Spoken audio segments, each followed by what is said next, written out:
പൂച്ചക്ക് പൂച്ചയാണ് ഇണ, നായക്ക് നായയാണ് ഇണ. പിന്നെന്തിനാ പ്രപഞ്ചത്തിന്റെ സൃഷ്ടാവായ അള്ളാഹു മനുഷ്യന് മനുഷ്യൻ തന്നെയാണ് ഇണ എന്ന് പറയാനുള്ള കാരണം? അതിനുള്ള മറുപടി, ഒരു മനുഷ്യൻ മറ്റൊരു മനുഷ്യന് കൊടുക്കുന്ന ഏറ്റവും വലിയ പദവി എന്താണെന്നറിയോ? മനുഷ്യൻ എന്ന പരിഗണനയാണ്.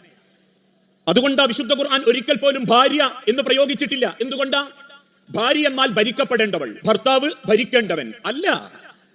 നിന്നെ വാപ്പാന്ന് വിളിക്കുന്ന മക്കൾക്ക് വേണ്ടി പ്രാണന്റെ വേദന സഹിച്ച പെണ്ണ് നിന്റെ ജീവിതത്തിന് അടയാളം ഉണ്ടാക്കാനും അഡ്രസ് ഉണ്ടാക്കാനും ഒരു പ്രതീക്ഷയിൽ കൂടെ പോന്ന പെണ്ണാണ്. 10-22 കൊല്ലം വാപ്പാന്റെ രാജകുമാരിയായി വളർന്ന് അവസാനം നിക്കാഹിന്റെ വേദിയിൽ വാപ്പാന്റെ കൈപിടിച്ച് കബിൽത്തു എന്ന് ആത്മാഭിമാനത്തോടു കൂടി പറയുമ്പോ ഓരോ വാപ്പമാരും ആണിന്റെ കൈ പിടിച്ച് പറയുന്ന ഒരു വാക്കുണ്ട്, എന്റെ മകൾ എന്റെ രാജകുമാരിയാ മോനെ, അവളെ കൊണ്ടുപോയി വേലക്കാരി മാത്രമാക്കരുതേ എന്ന ഒരു വാപ്പയുടെ ഉമ്മയുടെ പ്രാർത്ഥനയുടെ സങ്കടത്തിൽ നിന്ന ഒരു പെണ്ണിനെ നമ്മളെ കയ്യിലേക്ക് കിട്ടുന്നത്.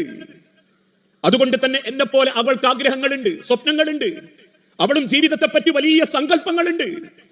ഞാൻ കൂട്ടിക്കൊണ്ടുവന്ന പെണ്ണ് എന്റെ അകത്ത് ചാരത്ത് കിടന്നുറങ്ങുമ്പം നെഞ്ചുപൊട്ടി കണ്ണു നിറഞ്ഞാ കിടങ്ങുന്നതെങ്കിൽ ഞാൻ എത്ര ഭംഗിയിൽ ജീവിച്ചാലും എനിക്ക് എത്ര സൗന്ദര്യമുണ്ടെങ്കിലും ഈ ലോകത്താരും മോഹിക്കുന്ന ഒരാണായി ഞാൻ മാറിയിട്ടുണ്ടെങ്കിലും അള്ളാഹുവിന്റെ തിരുദൂതൻ ഓർമ്മപ്പെടുത്തി, ആണുങ്ങളിൽ ഏറ്റവും നല്ലവൻ വീട്ടിലുള്ള പെണ്ണിനോട് ഏറ്റവും മര്യാദക്ക് പെരുമാറുന്നവനാണ്.